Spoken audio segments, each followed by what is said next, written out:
Hello everyone, कैसे हो आप लोग students? In our last class we have taught you about torque acting on electric dipole when electric dipole is placed in uniform external electric field in the different direction of the field। तो students, last class में मैंने आपको torque acting on electric dipole पढ़ाया था। जब electric dipole को uniform external electric field में field के डिफरेंट डायरेक्शन में रखा जाता है। तो कल की क्लास भी काफ़ी इंटरेस्टिंग थी और फिर से मैं अपने प्रॉमिस के अकॉर्डिंग नेक्स्ट क्लास के साथ प्रेजेंट हूँ। And this topic and today class is very very important according to numerical view and according to your board examination. So students, be careful and listen my video 1 or 2 time when you watch the video. तो students, आते हैं अपने topic पर, और topic क्या है उसको जानते हैं सबसे पहले। तो आज का जो करंट टॉपिक है यह है force acting on multiple charge और सुपरपोजिशन प्रिंसिपल। देखिएगा, force acting on multiple charge और सुपरपोजिशन प्रिंसिपल काफ़ी इंटरेस्टिंग। और ये टॉपिक इतना इंटरेस्टिंग है, इतना इम्पोर्टेंट है न्यूमेरिकल के व्यू से और आपके एग्जाम के व्यू से कि आप इसको कदाचित छोड़ नहीं सकते हो।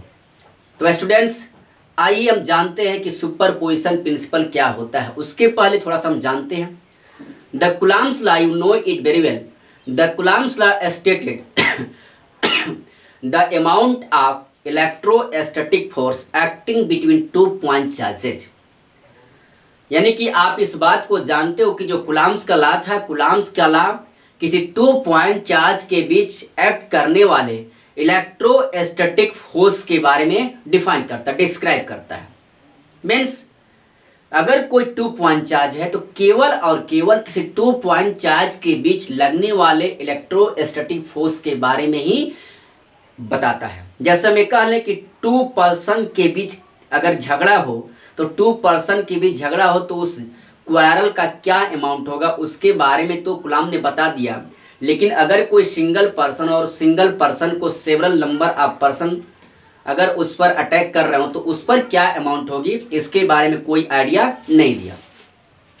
सो स्टूडेंट्स, ठीक उसी प्रकार से आज का भी टॉपिक है let us consider we have a system and this system consist of several number of electric charges. हम कंसीडर कर लेते हैं कि हमारे पास कोई क्या एक सिस्टम है और यह system several number of electric charges को कंसिस्ट करता है। मतलब उसमें 2 चार्ज नहीं, बहुत अधिक संख्या में इलेक्ट्रिक चार्ज प्रेजेंट है। And also several number of charges of the system apply force on a single point charge of the system. हम ये कह लेते हैं क्या कि अगर उस सिस्टम के बहुत सारे जो इलेक्ट्रिक चार्जेज हैं वो बहुत सारे इलेक्ट्रिक चार्जेज उस सिस्टम के किसी सिंगल पॉइंट चार्ज पर अगर सब के सब इलेक्ट्रोस्टैटिक फोर्स अप्लाई करते हैं तो उस सिंगल पॉइंट चार्ज पर क्या इलेक्ट्रोस्टैटिक फोर्स होगा इसके बारे में कूलम्ब्स लॉ कोई आइडिया नहीं देता है। जैसे यहाँ पर आप ज्योमेट्री में देख रहे हो कि this system consist of a small n number of charges, say Q1, Q2, Q3, Q4, Q5 dot dot dot Qn, and Qn experienced the force of the remaining charges। और Q1 पर इन सभी charges के दौरान लगाए गए force को experience किया जा रहा है। Then we have to find what is the amount of electrostatic force acting on this point charge Q1। कैसे निकालेंगे इसके बारे में कूलम्ब्स ने कोई आइडिया नहीं दिया। तो आपने यहाँ पर लिखा है क्या, the Coulomb's law states the amount of electrostatic force acting between 2 point charges, but if a system consists of several number of charges and these several number of charges apply a force on a single charge of the system, then what is the amount of electrostatic force acting on the charge? There is no idea about it on the account of Coulomb's law। thus अब इसके बारे में जब कोई idea नहीं थी, thus mathematician described a principle to find the total amount of force acting on a single point charge of the system। यानी कि इसके बारे में जब कूलम्ब्स की लॉ का कोई आइडिया नहीं काम किया तो मैथमेटिशियन ने काम किया और किसी सिंगल पॉइंट चार्ज पर एक्ट करने वाले total amount of electrostatic force को एक प्रिंसिपल दे करके उसको फाइंड आउट कर लिया, and this principle is known as superposition principle, और इसी प्रिंसिपल को सुपरपोजिशन प्रिंसिपल कहते हैं। तो यहां पर आप देख रहे हो क्या कि दस mathematician described a principle to find the amount of force acting on the single charge of the system. This principle is called superposition principle. इसी प्रिंसिपल को सुपरपोजिशन प्रिंसिपल भी कहा जाता है। तो स्टूडेंट्स, बहुत ही मजेदार बात यहाँ पर आ रही है। अब आइए हम जानते हैं कि सुपरपोजिशन प्रिंसिपल है क्या। अगर हमने सुपरपोजिशन प्रिंसिपल की बात कर दी तो वह है क्या, इसके बारे में जानना जरूरी है। तो according to superposition principle, statement को देखेंगे। According to superposition principle, the total amount of electrostatic force acting on the single point charge of the system is equal to vector sum of forces applied by the several number of the charges on it of the system। यानी कि superposition principle के according the total amount of electrostatic force, देखिएगा यहाँ पर केवल की बात मैं कर रहा हूँ, सब लगा रहे हैं force. The total amount of electrostatic force acting on single point charge of the system by several number of charges of the system is equal to vector sum of forces applied by the several number of charges separately on this point charge of the system। यानी कि superposition principle के according किसी system के किसी एक charge पर बहुत सारे चार्ज अगर फोर्स अप्लाई कर रहे हैं तो उस सिंगल चार्ज पर जो टोटल इलेक्ट्रोस्टैटिक फोर्स अप्लाई होगा वह इलेक्ट्रोस्टैटिक फोर्स, ये जो सेवरल चार्ज है उनके द्वारा अलग अलग लगाए गए इलेक्ट्रिक फोर्स, इनके द्वारा अलग अलग लगाए गए इलेक्ट्रिक फोर्स के वेक्टर सम के इक्वल होगा। ये हमारा सुपरपोजिशन प्रिंसिपल का स्टेटमेंट है। अब हम यहाँ से लेट कर लेते हैं क्या कि जो चार्ज Q1 है, इस चार्ज Q1 पर Q2, Q3, Q4, Q5 dot dot dot Q1 कितना फोर्स अप्लाई करता है।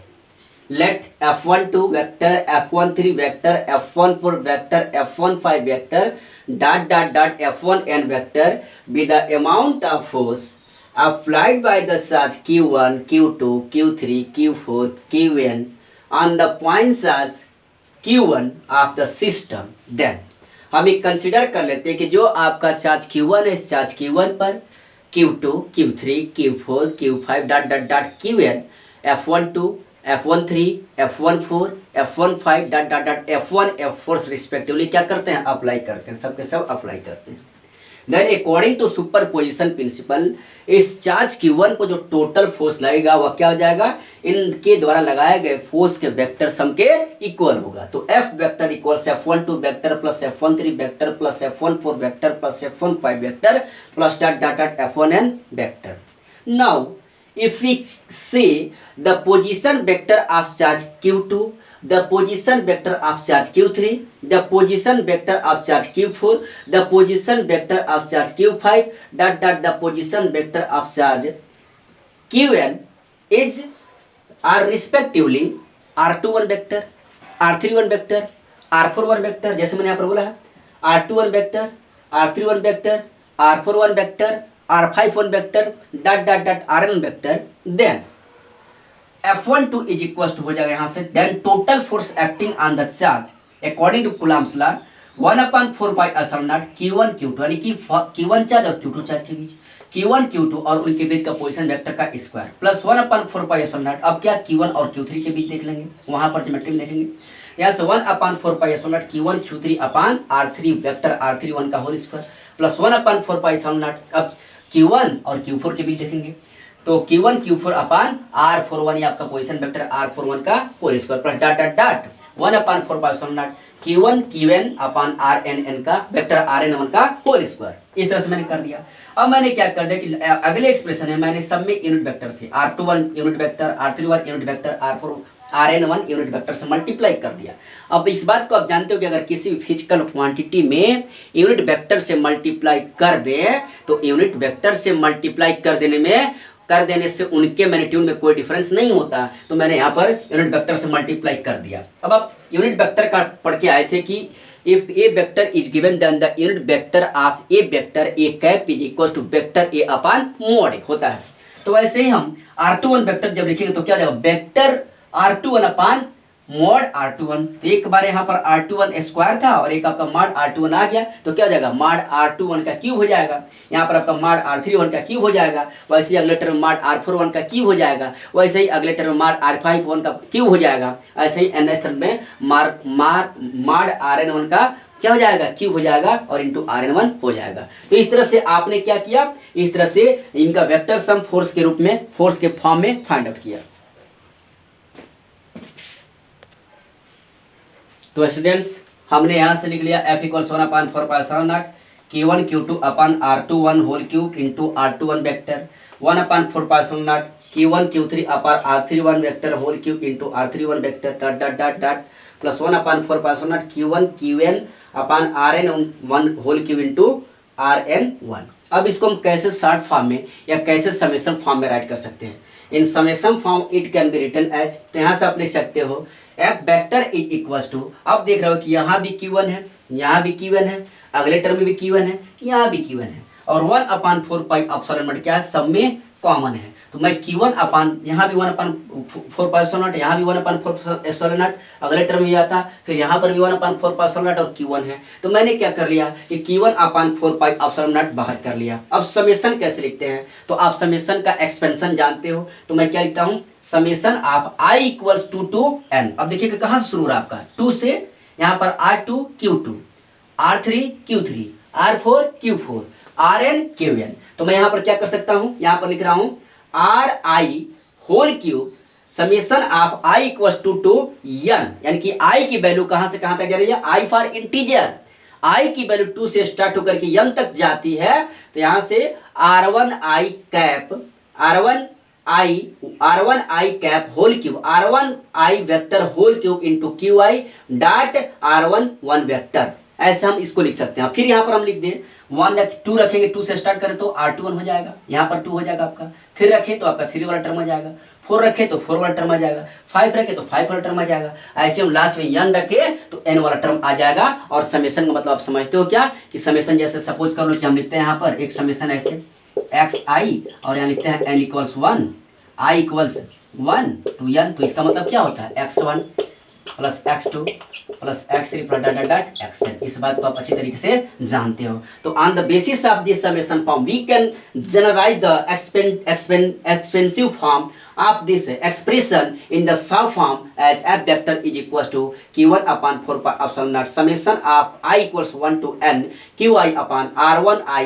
vector whole cube into R1I vector where I equals 1 2 3 dot n। This is the superposition principle, that means the force acting by the multiple charge of the system on a single charge। तो इस तरह से हमने आज ये calculate किया। Thank you, have a nice day.